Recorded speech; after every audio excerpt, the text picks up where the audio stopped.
आखिर मैं कौन हूँ? माँ, बेटी, अर्धांगिनी या फिर पूजनीय देवी?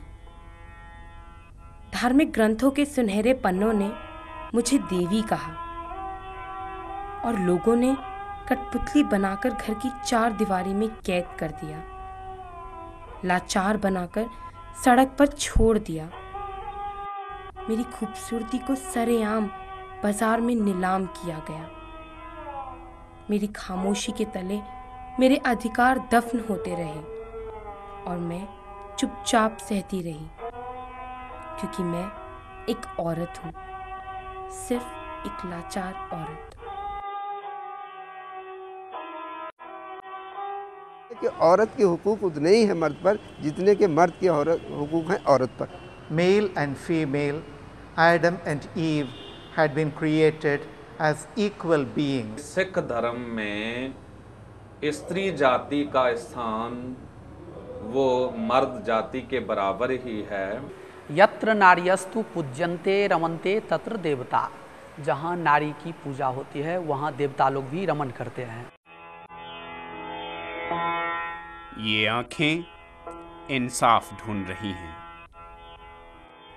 कितनी खूबसूरत हैं ये किताबी बातें जो महिलाओं के अधिकारों की सफाई पेश कर रही हैं। भारतीय संविधान ने भी महिलाओं को पुरुषों के बराबर अधिकार दिए, लेकिन संविधान की बातें और समाज की हकीकत कुछ और ही बयान करती है। हमारे समाज में महिलाओं के अधिकारों की अनदेखी एक आम बात हो गई है। औरत और मर्द, उन दोनों को एक इंसान कहा गया है और दोनों का दर्जे को बराबर रखा गया है, ना कोई बड़ा और ना कोई छोटा।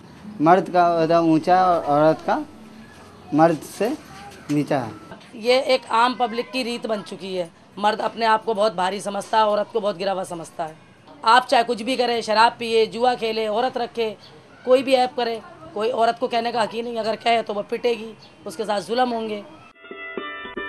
यूं तो महिलाओं की जिंदगी पुरुषों के इशारे पर चलती है, लेकिन बात जब मुस्लिम महिलाओं की करें तो स्थिति और भी दयनीय हो जाती है। ऐसा नहीं है कि इनके लिए अधिकार नहीं है, बल्कि शिक्षा और जागरूकता की कमी की वजह से उन्हें अपने अधिकार नहीं मिल पा रहे हैं।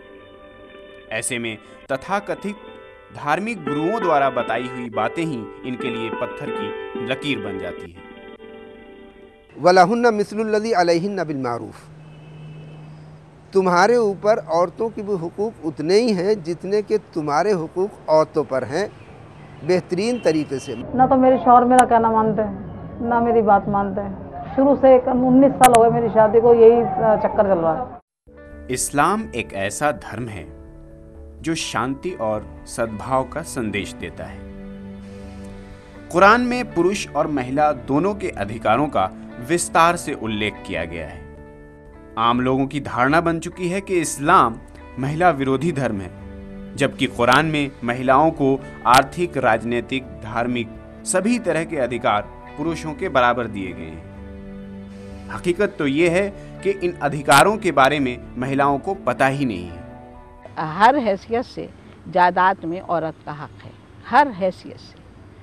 और ये जो चीज़ बहुत परेशान करती है हम सब लोगों को, जो बग़ैर जाने बूझे कि इस्लाम में इस बात का तो दावा है कि मर्द और औरत बराबर हैं, लेकिन जायदाद में हक लड़के का 2 हिस्से है और लड़की का 1 हिस्सा है।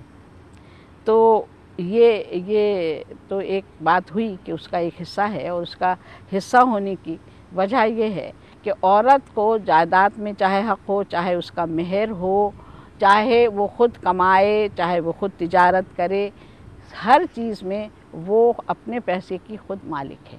उसको उसके ऊपर अपने फैमिली पर, अपने ख़ानदान पर, अपने लिए भी पैसा खर्च करने की कोई जिम्मेदारी नहीं। जब से मैं आई हूँ इनके घर में बराबर मैं काम करती हूँ। 40-45 साल हो गए और घर में सुनी 50 गालियाँ, 4-6 दिन की रंजिश डाली है। औरत को आज़ादी दी है, अब पाबंदी ये बनाई कि अपने जिस्म की हिफाजत करे। कैसा कपड़ा पहनती है वो, इस्लाम ये नहीं कह रहा कि तुम पीला कपड़ा पहनो, लाल कपड़ा पहनो, हरा कपड़ा पहनो या कैसा कपड़ा पहनो। सिर्फ जिस्म जो है उसकी हिफाजत करो। इस्लाम ने महिला की सुरक्षा को ध्यान में रखते हुए उसे महर का अधिकार दिया। महर ये चीज़ है कि जब औरत का निकाह होता है तो एक मुकर्रर की भी रकम है, मगर उसका ये है कि आप अदा करें। अगर आपने महर बंधवा ली, अदा नहीं की, तो उस महर का कोई फ़ायदा नहीं है। लोग अक्सर ऐसा ही करते हैं कि महर तो लंबी चौड़ी बंधवा लेंगे और देने का टाइम जब आता है तो मतलब जो ना उससे माफ़ करवा लेते हैं। महर का मतलब ये है कि जब आदमी सुहागरात में पहली बार अपनी औरत के पास जाएगा, जब तक वो महर अदा नहीं करेगा उसका, वो उसको हाथ नहीं लगा सकता। इसलिए ज़्यादातर लोग महर तो बंधवा लेते हैं, मगर औरत के जाके सबसे पहले कहते हैं तू महर माफ़ कर दे, तो उनको बंधवाने का फ़ायदा क्या है। तालीम के सिलसिले में कोई पाबंदी नहीं है कि लड़की कहाँ तक पढ़े, पूरी आज़ादी है। वो जहाँ तक पढ़ना चाहती है, अगर माँ बाप के अंदर हैसियत है पढ़ाने की तो उसको पढ़ाने में इस्लाम कहीं पर पाबंदी नहीं लगाता है कि उसको हाई स्कूल करा के बैठा लीजिए घर में, या इंटर करा के बैठा लीजिए घर में, या एमए करा के बैठा लीजिए, या 5वीं तक करा के बैठा लीजिए, आगे नहीं पढ़ा सकते। इस्लाम ने इस तरह की कोई पाबंदी नहीं लगाई है। नई लड़की के लिए तो नहीं है पढ़ाना, मतलब उर्दू का पढ़ाई है ना औरतों के लिए पढ़ने के लिए, तो ये नहीं है कि औरतों के लिए बाहर जाके पढ़े, मर्द लोग के साथ पढ़े, ये सब ऐसा नहीं माना जाता है। तो अगर कोई औरत ये चाहती है कि वो अपने घर में रहे, अपने बच्चों को पाले, घरदारी करे, तो ठीक है, ये उसकी चॉइस है। लेकिन उसको कोई ये कहे कि नहीं, उसका तो दिल चाह रहा है बाहर जाकर कोई काम करने का, अपना कैरियर बनाने का, लेकिन उससे ये कहा जा रहा है कि नहीं तुम घर में रहो, इसका हक नहीं बिल्कुल भी। अगर वो चाहे तो बाहर भी जा के रह सकती है और बाहर भी काम कर सकती है। मैंने चाहा कि मैंने कितनी जगह इंटरव्यूज़ दिए, जाकर मैंने सोचा कि मैं कोई और जॉब्स करूं, मैं कहीं बाहर भी नौकरी कर सकती हूं, लेकिन सारी प्रॉब्लम ये है कि हमें जो है ना 5 बजे से पहले घर आना होता है और ज़्यादातर जो ड्यूटीज़ होती हैं वो 6-7 बजे तक की होती है। मैं तो बहुत चाहती थी मैं कोई जॉब करूं या पढ़ लिख के कुछ काबिल बनूं। मेरी शादी से पहले मेरा यही इरादा था कि मैं कुछ काम करूं। नहीं, हमारे इस्लाम में औरतें बिजनेस नहीं कर सकती, बिजनेस है ही नहीं, औरतों के लिए बिजनेस है ही नहीं। औरत को हक है कि वो अपने लिए किसी मर्द का इंतखाब करे। ये तो मेरे पेरेंट्स पे डिपेंड करता है, मेरी मर्जी क्या डिपेंड, मेरी मर्जी नहीं है। शादी को लेकर आम लोगों में काफ़ी गलतफहमियां हैं। इस्लाम ने शादी के लिए लड़के और लड़की की पसंद और मंजूरी को फ़र्ज़ किया है। कुरान ने साफ तौर पर एक शादी का समर्थन किया है। हाँ, कुछ विशेष परिस्थितियां हैं जिसमें 4 शादी का प्रावधान रखा गया है। तलाक की प्रोविज़न जो इस्लाम में रखी गई थी वो औरत के हक़ में थी, औरत की भलाई के लिए थी।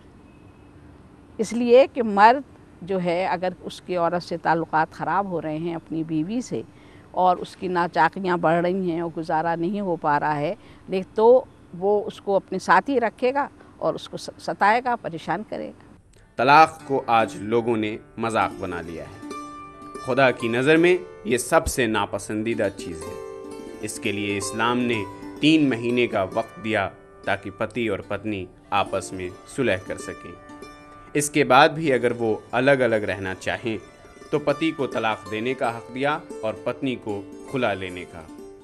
अब आप ये देखिए कि इस समाज में यही तलाक औरत के लिए एक मुसीबत बना हुआ है। इस्लाम ने हर मर्द और औरत पर तालीम फ़र्ज़ किया है ताकि वो अच्छे बुरे का फ़ैसला कर सकें। ऐसे में शिक्षा ही एकमात्र हथियार है जिससे मुस्लिम महिलाओं की स्थिति में सुधार आ सकता है।